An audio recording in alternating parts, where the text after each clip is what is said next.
e vamos continuar na nossa caminhada.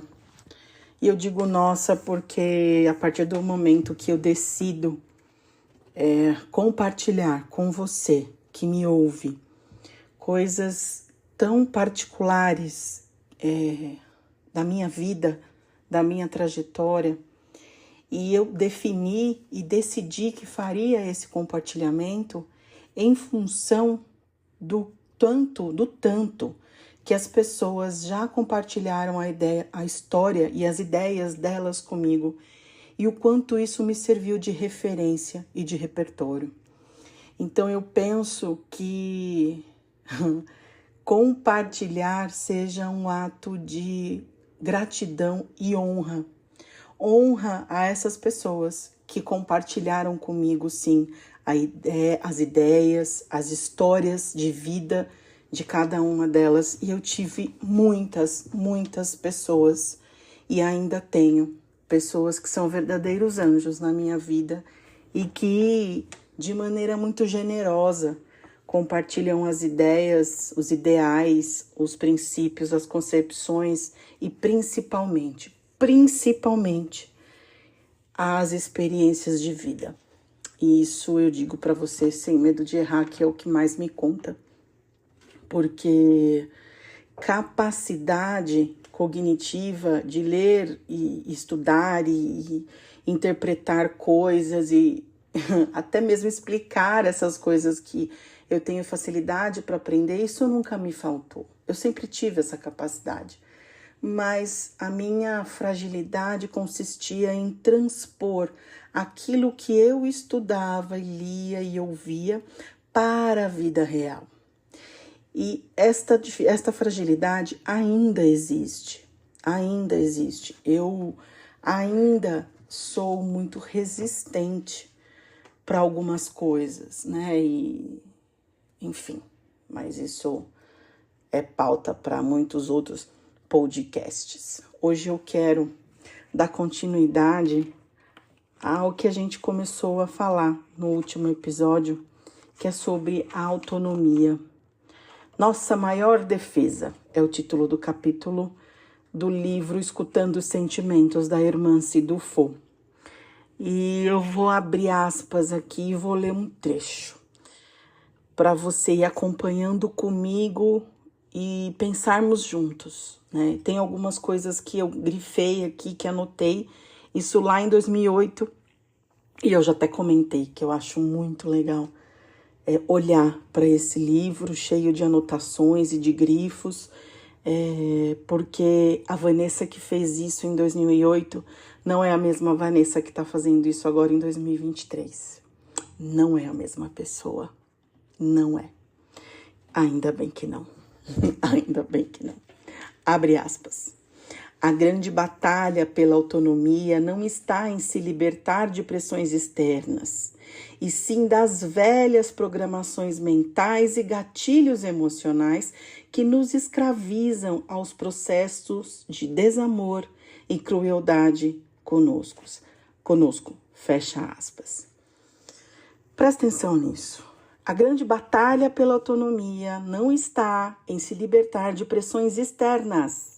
Então, aquilo que vem de fora é pressão externa, né? As expectativas, os conflitos, as manipulações emocionais, os joguinhos emocionais que a gente lida diariamente em vários âmbitos da onde a gente vive, isso são as pressões externas, né? E ela está dizendo aqui, a Hermance, que a batalha pela autonomia não está em se libertar dessas pressões, e sim das velhas programações mentais e gatilhos emocionais que nos escravizam aos processos de desamor e crueldade conosco. Então, todos nós não tínhamos condição, maturidade emocional, mental, espiritual, para escolher essas programações que os adultos que nos criaram colocaram na nossa cabeça. Né? Então, nós temos programações de todos os tipos, do lixo ao luxo, das melhores às piores.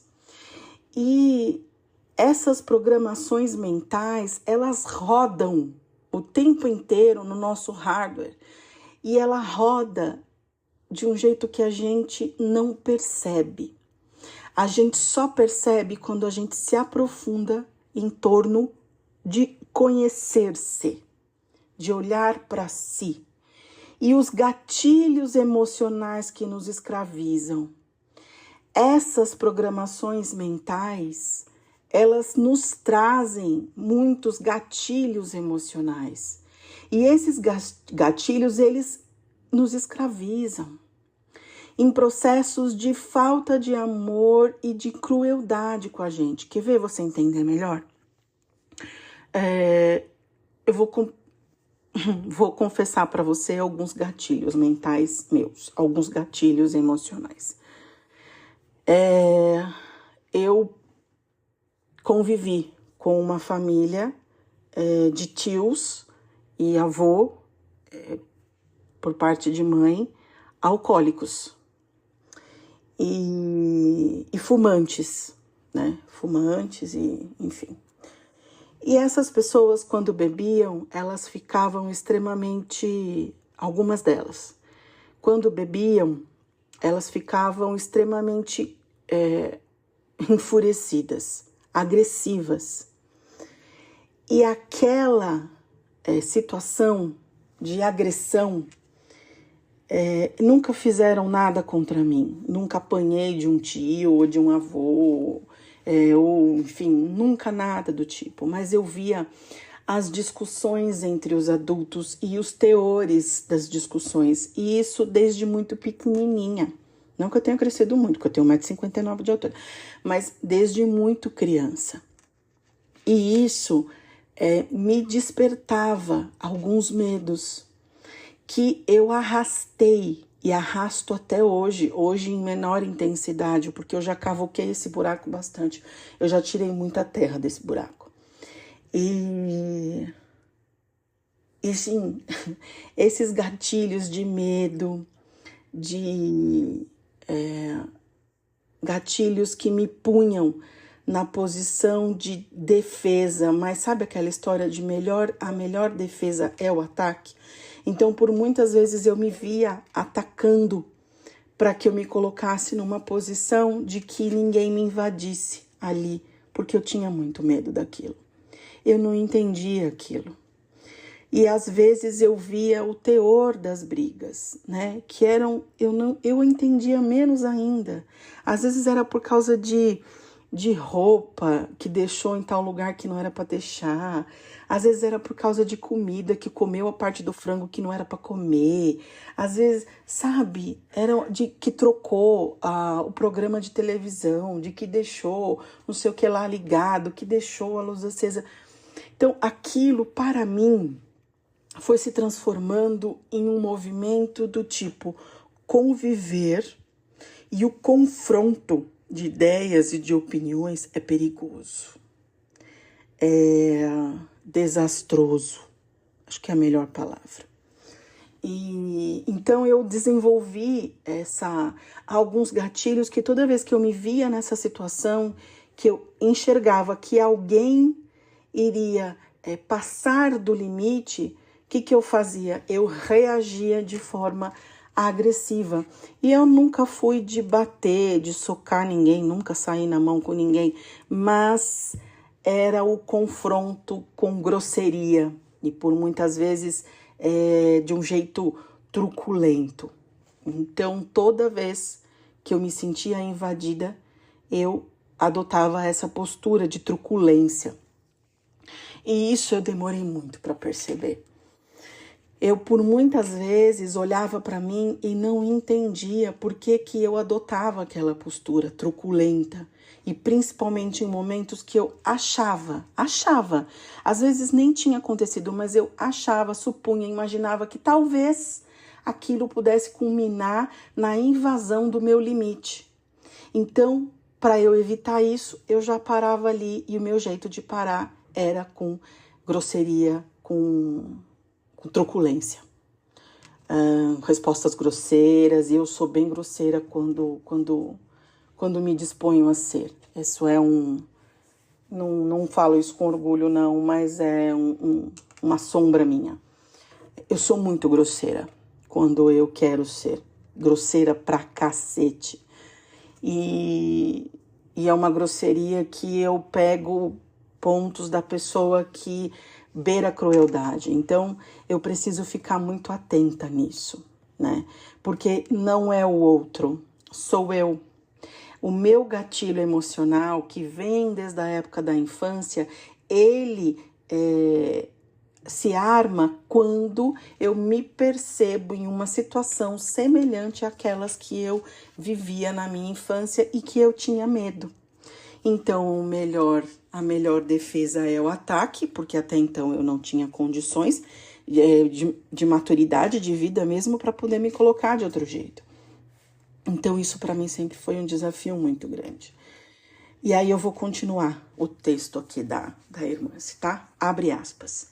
E uma mudança na forma de relacionar-se consigo próprio através do foco mental positivo. Contra nossos nobres propósitos de iluminação, temos variados inimigos íntimos, gestores de mensagens corrosivas da autoestima e da segurança. Somente aprendendo a nos amar, conseguiremos transformar esses clichês pessimistas em respeito, reflexão, autoavaliação e perdão. Presta atenção nisso agora, hein? Aspas abertas. A saúde mental surge quando nos livramos dessas estruturas internas opressoras, que são impulsos, condicionamentos, complexos, tendências, clichês emocionais, clichês intelectuais que constituem subpersonalidades ativas na nossa vida subconsciente. Fecho aspas. Aqui a irmã se dá a receita do bolo. A saúde mental surge quando nos livramos de estruturas internas opressoras, que são impulsos, condicionamentos complexos, tendências, clichês emocionais e intelectuais que consistem em subpersonalidades ativas na nossa vida subconsciente. Ou seja, a gente vai desenvolvendo subpersonalidades que ficam ativas no nosso subconsciente e que geram todos esses gatilhos emocionais e essas programações mentais que eu estava falando um pouco mais antes. Entende qual é o fuá? Então, do que a gente vai ter que se livrar? Dessas culturas internas opressoras. O que você entende como opressor? Eu vou dizer para você o que eu entendo como opressor. Por exemplo, olha só, tô abrindo meu coração perdigão aqui. Eu sempre fui muito divertida, risonha, gostava de fazer piada, de falar alto, de cantar alto e coisa e tal. E os adultos que me rodeavam diziam assim para mim, e eles diziam porque era o que eles sabiam dizer, tá? Não é uma crítica, eu tô contando um fato, porque cada um entrega aquilo que sabe entregar, e estavam fazendo o melhor que tinham para aquele momento, e tá tudo bem. Mas eu ouvi assim, moça séria não ri alto, moça séria senta de perninha cruzada, moça séria usa saias, moça séria faz isso, moça séria não tem vários namorados, moça séria casa virgem, moça séria faz isso, faz aquilo. Quem tem juízo faz isso, faz aquilo. Então, rir alto, cantar, fazer piada, gostar de dançar, gostar de teatro, esta era eu. Então, ó, vai vendo, eu fui uma adolescente que andei de patins, pogobol, lembra do pogobol? Que tá rolando aí de novo, graças a Deus. Patins, me arrebentei toda de patins, eu amava andar de patins. Pogobol, bicicleta, muita bicicleta. Como eu amava andar de bicicleta. A sensação de liberdade que eu tinha andando de bicicleta era uma coisa absurda. Dançar, eu fiz teatro. Fiz curso de teatro, Eu me apresentei algumas peças, eu participei de coral, eu fiz aula de canto, eu cantei até em casamento Ave Maria de Gounod, e com uma voz lindíssima, modéstia à parte. Também já fiz isso na minha vida. Fiz aula de dança, joguei handebol. Quando eu estava no magistério, eu fiz parte do time de futebol oficial do Cefam, que participava dos campeonatos entre escolas do estado, né? E eu me divertia tanto com isso, tanto com isso. E o tempo foi passando, e aí eu ouvia assim, moça séria, tem que parar com isso. Você vai ter que parar com isso, porque você vai entrar na vida adulta. Você vai trabalhar, estudar, você vai isso, você vai aquilo, você vai aquilo. E eu fui entendendo que aquelas estruturas opressoras que estavam dizendo para mim que nada do que aquilo que eu gostava e nada daquilo que eu era estava certo. Eu ia ter que abrir mão de tudo aquilo que eu amava fazer.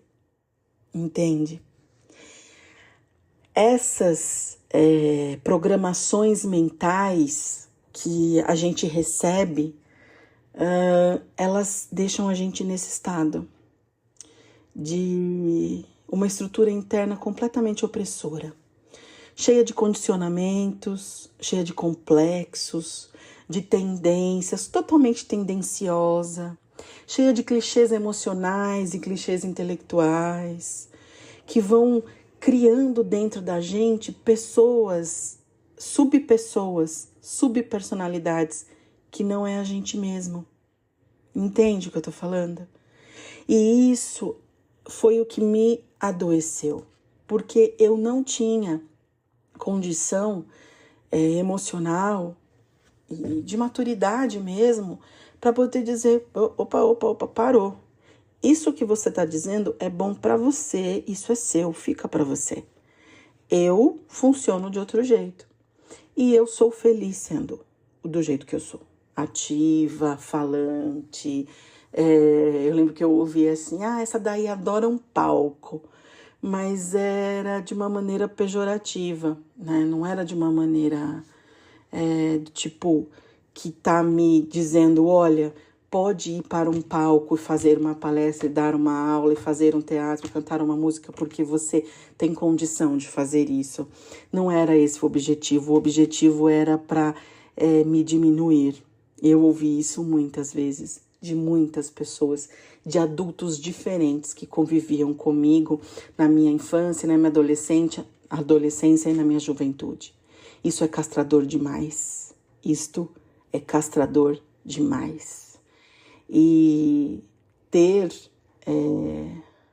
não ter condição de entender isso foi o que me causou tanto sofrimento e tanta dor. Mas hoje eu já olho para muita coisa e vejo qual é o meu lugar nisso tudo. E me recuperar, né, tem sido um trabalho complexo. Hoje em dia eu consigo que uma pessoa diga para mim, você adora um palco. E eu digo, sim, eu gosto.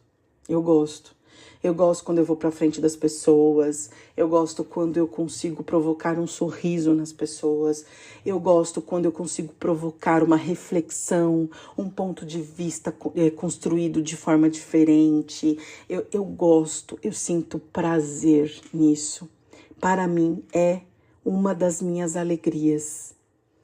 Então, hoje em dia eu sei, e quando a pessoa fala eu digo, isto é seu, não é meu. Lide você com as suas sombras. Elas não interferem mais em mim.